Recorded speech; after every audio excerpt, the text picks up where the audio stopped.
We Live, 17's Robert Price offers up this tribute to Richie Perez. This was the tool of Richie Perez's trade, and he plied his trade well. If you've spent an evening or two in the lounge after dinner at one of Bakersfield's finer restaurants, Mama Tosca's, Cafe Med, Casey's Steakhouse, you've almost certainly seen him play. The slight but nattily dressed man with the fedora and sunglasses. Richie Perez, tenor sax. Perez died this week at 87 from complications of COVID-19, according to his son Mitchell, bringing an end to a career in entertainment spanning an incredible 70 years. Richie Perez, born in San Angelo, Texas on September 23, 1934, the same day he was proud to note as jazz great John Coltrane, came to Bakersfield with his family at age 9 as part of a latter-day Dust Bowl migration. He took to the saxophone as a teen and became determined to master it. The band director at Bakersfield High School told him he already had enough sax players, so, undaunted, Perez learned the instrument on his own. His first gig is what is now the MLK Center on East California. His pay that night, $0. At 15, he auditioned for blues legend Muddy Waters in a Bakersfield motel room for a show that night at Rainbow Garden, and he got the gig.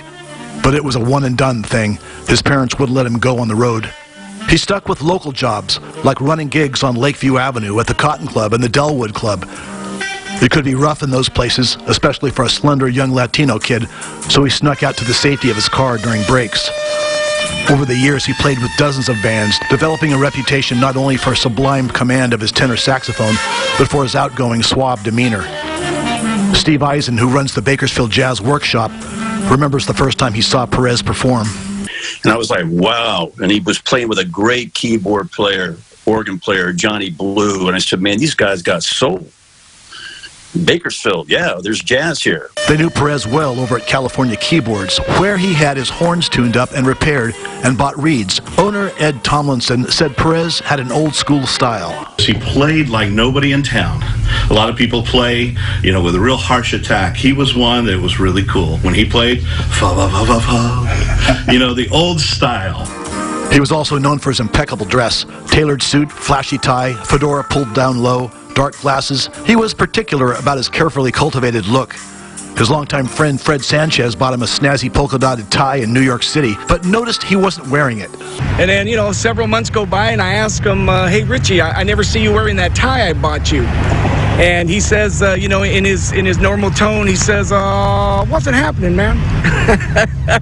Perez lost his wife of 65 years, Lupe, last October to cancer. They had 7 children and 27 grandchildren. He was a memorable character in this community, where we live.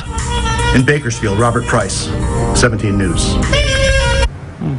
And services for Richie Perez will be at 10 a.m. Saturday, March 13th at Basham Funeral Care on Niles Street. And stay with us. We'll be right back. Your forecast for the entire valley, mountains, and